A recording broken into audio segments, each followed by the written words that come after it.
by now, I can't help it. A Child's Christmas in Wales by Dylan Thomas.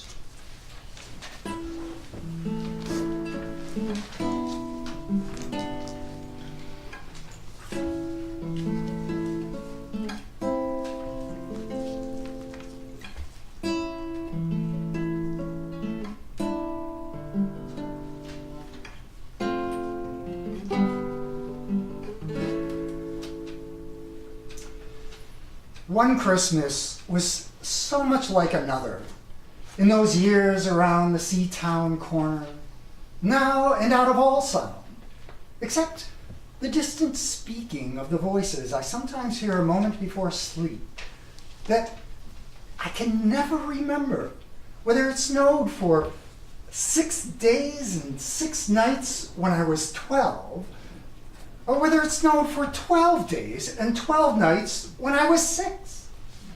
All the Christmases rolled down toward the two-tongued sea like a cold and headlong moon bundling down the sky that was our street. And they stopped at the rim of the ice-edge, fish-freezing waves. And I plunge my hands into the snow and bring out whatever I can find. In goes my hand into that wool-white, bell-tongued ball of holidays resting at the rim of the carol-singing sea. And out come Mrs. Prothero and the firemen. It was on the afternoon of the day of Christmas Eve, and I was in Mrs. Prothero's garden waiting for Cats with her son Jim. It was snowing. It was always snowing at Christmas. December in my memory is white as Lapland. Though there were no reindeers, but there were cats. Patient, cold, and callous, our hands wrapped in socks, we waited to snowball the cats. Sleek and long as jaguars and horrible whiskered, spitting and snarling, they would slink and sidle over the white back garden walls, and the lynx-eyed hunters, Jim and I, fur-capped and moccasin trappers from Hudson Bay, off Mumbles Road, would hurl our deadly snowballs at the green of their eyes. The wise cats never appeared. We were so still, Eskimo-footed Arctic marksmen in the muffling silence of the eternal snows, eternal ever since Wednesday, that we never heard Mrs. Prothero's first cry from her igloo at the bottom of the garden. Or if we heard it at all, it was to us like the far-off challenge of our neighbor in prey, the neighbor's polar cat. But soon the voice grew louder. "Fire!" cried Mrs. Prothero, and she beat the dinner gong. And we ran down the garden with snowballs in our arms toward the house. And smoke indeed was pouring out of the dining room, and the gong was bombulating. And Mrs. Prothero was announcing ruin like a town crier in Pompeii. This was better than all the cats in Wales standing on the wall in a row. We bounded into the house, laden with snowballs, and stopped at the door of the smoke-filled room. Something was burning all right. Perhaps it was Mr. Prothero, who always slept there after midday dinner with a newspaper over his face. But he was standing in the middle of the room saying, "A fine Christmas," and smacking at the smoke with his slipper. "Call the fire brigade!" cried Mrs. Prothero as she beat the gong. "They won't be there," said Mr. Prothero. "It's Christmas!" There was no fire to be seen, only clouds of smoke, and Mr. Prothero standing in the middle of them, waving a slipper as though he were conducting. "Do something," he said. And we threw all our snowballs into the smoke. I think we missed Mr. Prothero and ran out of the house to the telephone box. Let's call the police as well. Jim said, And the ambulance. And Ernie Jenkins. He likes fires. But we only called the fire brigade, and soon the fire engine came. And 3 tall men in helmets brought a hose into the house, and Mr. Prothero got out just in time before they turned it on. Nobody could have had a noisier Christmas Eve. When the firemen turned off the hose and were standing in the wet, smoky room, Jim's aunt, Miss Prothero, came downstairs and peered in at them. Jim and I waited very quietly to hear what she would say to them. She said the right thing always. She looked at the 3 tall firemen in their helmets, standing among the smoke and cinders and dissolving snowballs, and she said to them, "Would you like anything to read?" years and years ago, when I was a boy, when there were wolves and whales, and birds the color of red flannel petticoats whisked past the harp-shaped hills, when we sang and wallowed all night and day in caves that smelt like Sunday afternoons in damp front farmhouse parlors, and we chased with the jawbones of deacons the English and the bears, before the motor car, before the wheel, before the Duchess-faced horse, when we rode the daft and happy hills bareback. It snowed, and it snowed. But here a small boy says, "It snowed last year too. I made a snowman and my brother knocked it down, and I knocked my brother down, and then we had tea." But that was not the same snow, I say. Our snow was not only shaken from whitewashed buckets down the sky, it came shoaling out of the ground and swam and drifted out of the arms and hands and bodies of the trees. Snow grew overnight on the roofs of the houses like a pure and grandfather moss, minutely ivied the walls and settled on the postman, opening the gate like a dumb, numb thunderstorm of white, torn Christmas cards. Were there postmen then too? With sprinkling eyes and wind-cherried noses on spread frozen feet, they crunched up to the doors and mittened on them manfully. But all that the children could hear was a ringing of bells. I only hear thunder sometimes, never bells. Well, there were church bells, too. Inside them? No, in the back black snow-white belfries, tugged by bishops and storks, and they rang their tidings over the bandaged town, over the frozen foam of the powder and ice cream hills, over the crackling sea. It seemed that all the churches boomed for joy under our window, and the weathercocks crew for Christmas on our fence. Get back to the presents. They were just ordinary postmen, fond of walking and dogs and Christmas and snow. They knocked on the doors with blue knuckles. Ours has got a black knocker.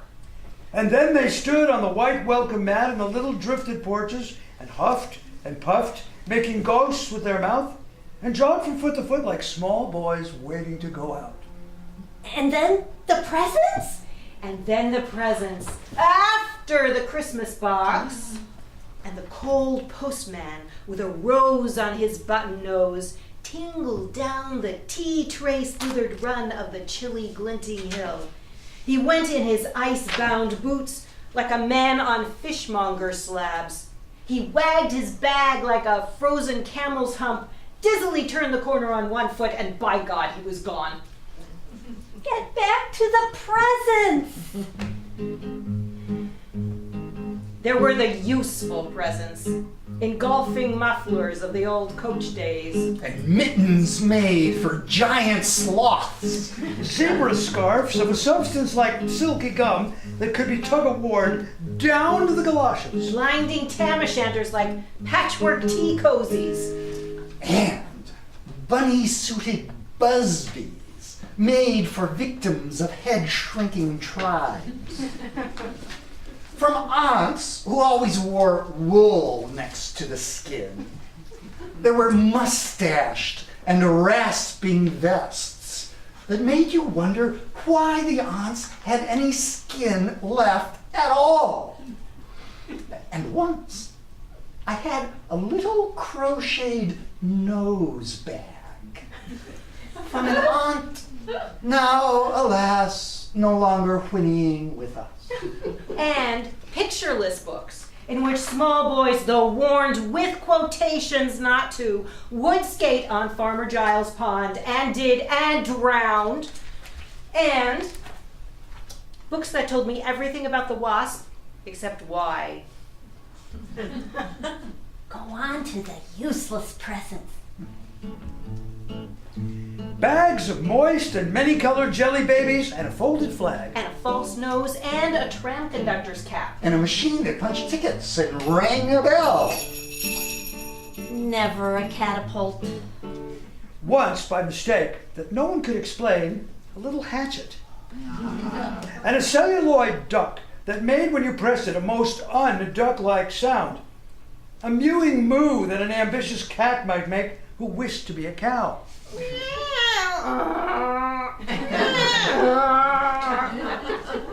And a painting book in which I could make the grass, the trees, the sea, and the animals any color I pleased.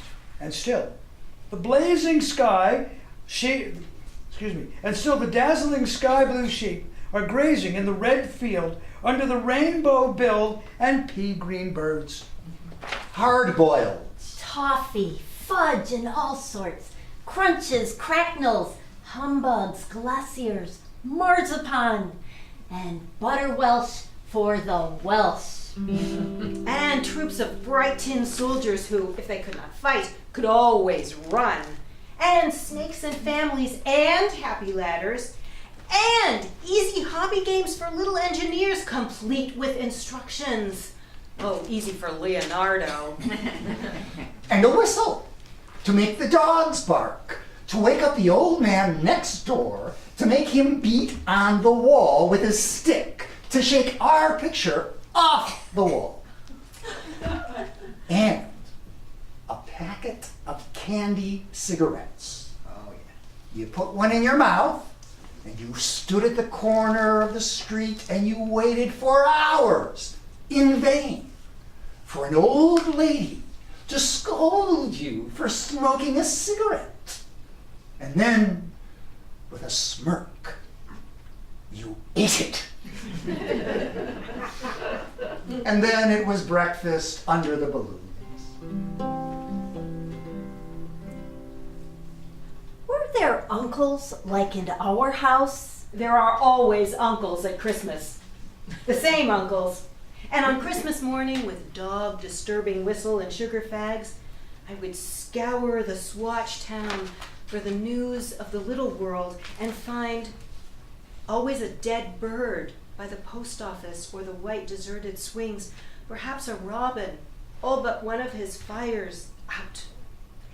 Men and women wading or scooping back from chapel with taproom noses and wind-bust cheeks, all albinos, huddled their stiff, black, jarring feathers against the irreligious snow. Mistletoe hung from the gas brackets in all the front parlors. There was sherry and walnuts. And bottled beer. And crackers by the dessert spoon. And cats in their furabouts watched the fire. And the high-heaped fire spat, all ready for the chestnuts and the mulling pokers. Some few large men sat in the front parlors without their collars, uncles almost certainly, trying out their new cigars, holding them out judiciously at arm's length, returning them to their mouths, coughing, and then holding them out again as though waiting for the explosion. And some few small aunts, not wanted in the kitchen, nor anywhere else for that matter, sat on the very edge of their chairs, poised and brittle, afraid to break like faded cups and saucers. Not many those mornings trod the piling streets. An old man always, fawn bowlered and yellow gloved, and at this time of year with spats of snow, would take his constitutional to the white bowling green and back as he would take it wet or fire on Christmas Day or Doomsday. Sometimes two hale young men with big pipes blazing, no overcoats and wind-blown scarves, would trudge, unspeaking, down to the forlorn sea. To work up an appetite? To blow away the fumes? Who knows? To walk into the waves until nothing of them was left but the two furling smoke clouds of their inextinguishable briars. Then I would be slap-dashing home. The gravy smell of the dinners of others, the bird smell, the brandy, the pudding, and the mince coiling up to my nostrils. When, out of a snow-clogged side lane, would come a boy, the spit of myself, with a pink-tipped cigarette and the violet past of a black eye, cocky as a bullfinch, leering all to himself. I hated him on sight and sound, and would be about to put my dog whistle to my lips and blow him off the face of Christmas, when suddenly he, with a violet wink, put his whistle to his lips and blew so stridently, so high, so exquisitely loud, that gobbling faces, their cheeks bulged with goose, would press against the tinseled windows the whole length of the white, echoing street.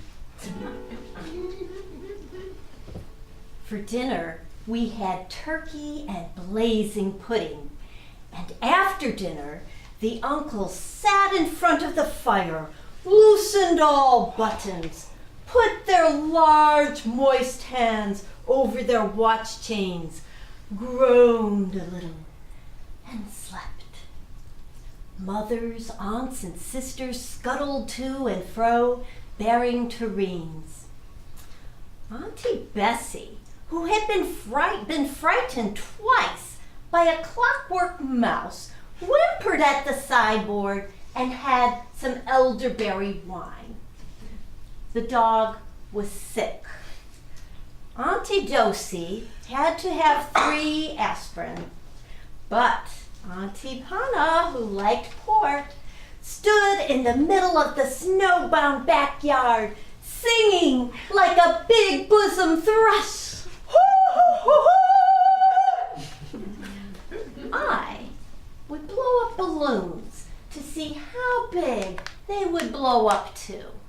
And when they burst, which they all did, the uncles jumped and rumbled. In the rich and heavy afternoons, uncles breathing like dolphins in the snow descending, I would sit among festoons and Chinese lanterns and nibble dates and try to make a model man-of-war following the instructions for little engineers and produce what might be mistaken for a seagoing tram car? Or I would go out, my bright new boots squeaking, into the white world, onto the seaward hill, to call on Jim and Dan and Jack, to pad through the still streets, leaving huge footprints on the hidden pavements. I bet people will think there've been hippos. What would you do if you saw a hippo coming down our street? I'd go like this. Bang! I'd throw him over the railings and roll him down the hill. And then I'd tickle him under the ear and he'd wag his tail. What would you do if you saw 2 hippos? Iron-flanked and bellowing he-hippos clanked and battered through the scudding snow toward us as we passed Mr. Daniel's house.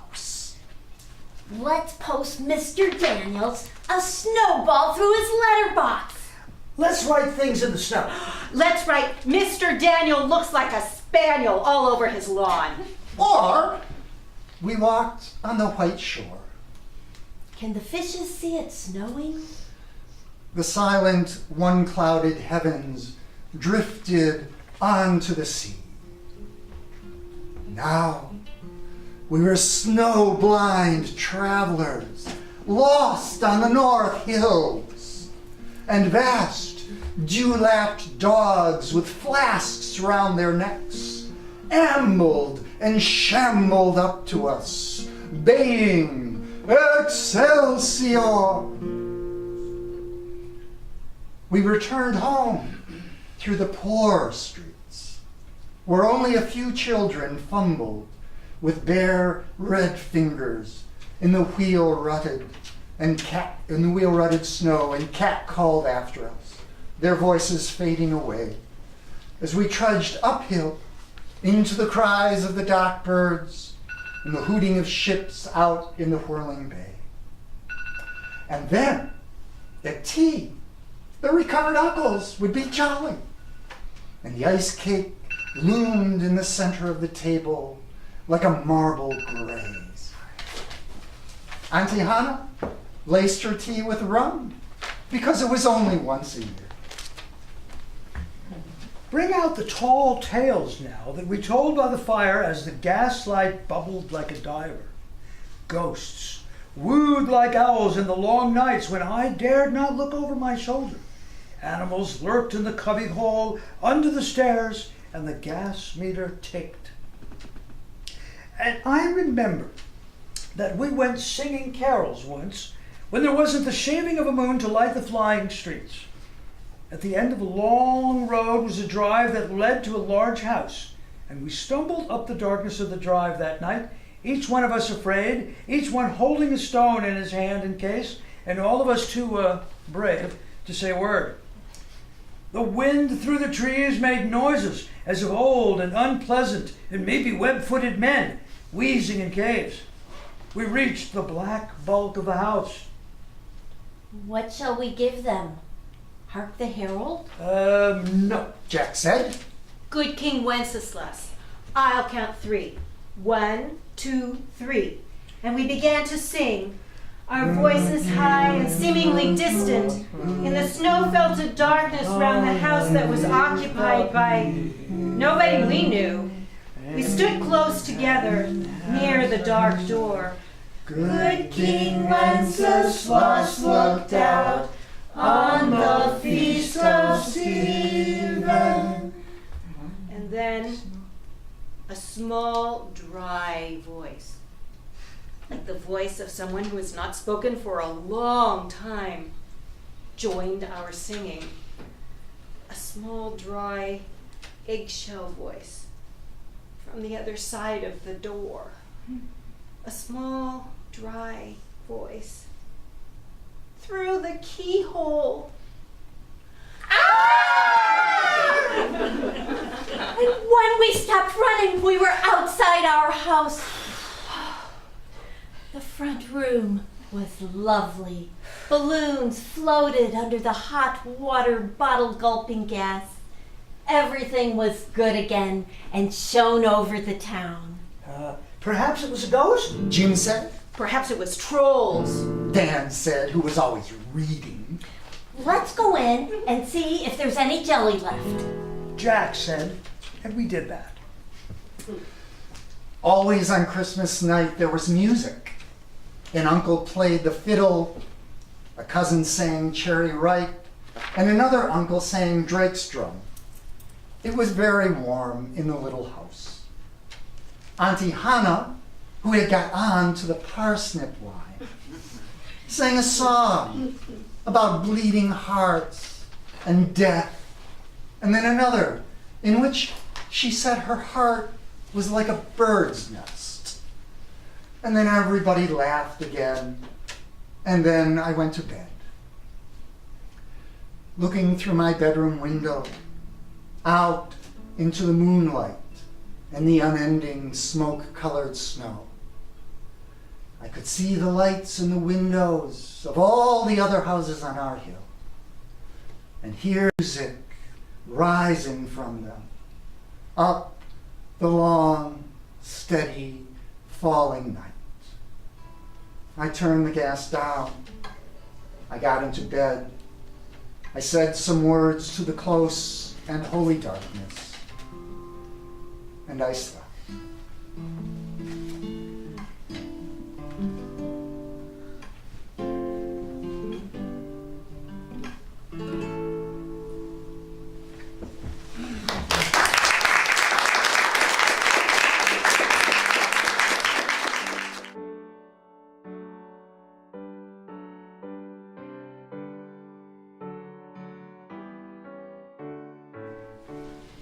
Rules by Carla Cuskin.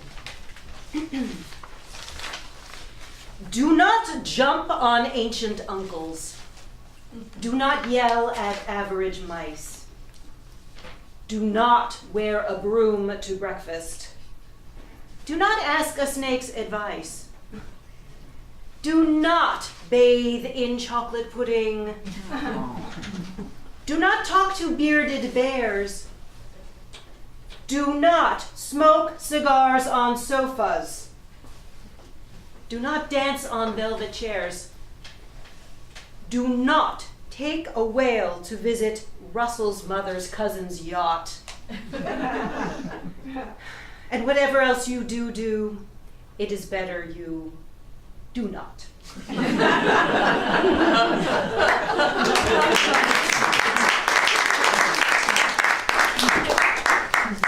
Messy Room by Shel Silverstein.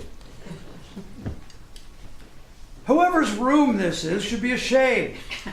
His underwear is hanging on the lamp, his raincoat's there in the overstuffed chair, and the chair is becoming quite mucky and damp. His workbook is wedged in the window, his sweater's been thrown on the floor. His scarf and one ski are beneath the TV, and his pants have been carelessly hung on the door. His books are all jammed in the closet, his vest has been left in the hall, a lizard named Ed is asleep in his bed, and his smelly old sock has been stuck to the wall. Whoever owned this room should be ashamed. Donald or Robert or Willie or... Huh? You say it's mine? Oh dear, I knew it looked familiar.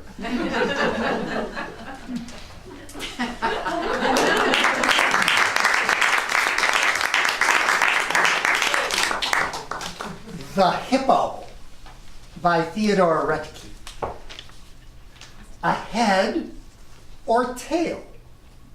Which does he lack? I think his forwards coming back. He lives on carrots, leeks, and hay. He starts to yawn. It takes all day.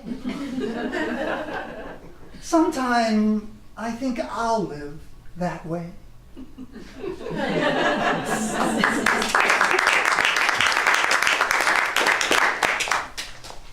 The Little Boy and the Old Man by Shel Silverstein. Said the little boy, sometimes I drop my spoon. Said the old man, I do that too. The little boy whispered, I wet my pants. I do that too, laughed the little old man. said the little boy. "I often cry." The old man nodded. "So do I." "But worst of all," said the boy, "it seems grown-ups don't pay attention to me." And he felt the warmth of a wrinkled old hand. "I know what you mean," said the little old man.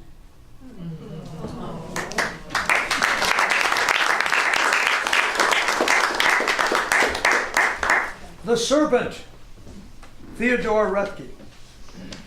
There was a serpent who had to sing. There was. He simply gave up serpenting. Because. He didn't like his kind of life. He couldn't find a proper wife. He was a serpent with a soul. He got no pleasure down his hole. And so, of course, he had to sing. And sing he did. Like anything. The birds. They were. Astounded. And various measures propounded to stop the serpent's awful racket. They bought a drum He wouldn't whack it. They sent You always sent. to Cuba. and got a most commodious tuba. They got a horn. They got a flute. But nothing would suit.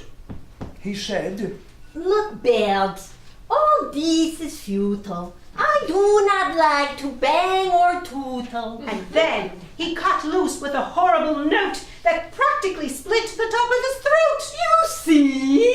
he said with a serpent's leer, I'm serious about my singing career. And the woods resounded with many a shriek. As the birds flew off. to the end of next week.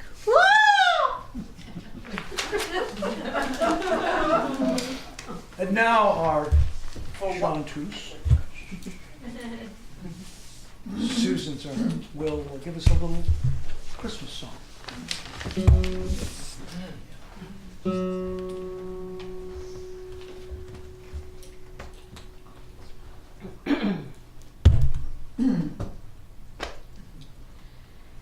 Have yourself a merry little Christmas. Let your heart be light. From now on, our troubles will be out of sight. Have yourself a merry little Christmas. Make the Yuletide gay. From now on, our troubles will be miles away.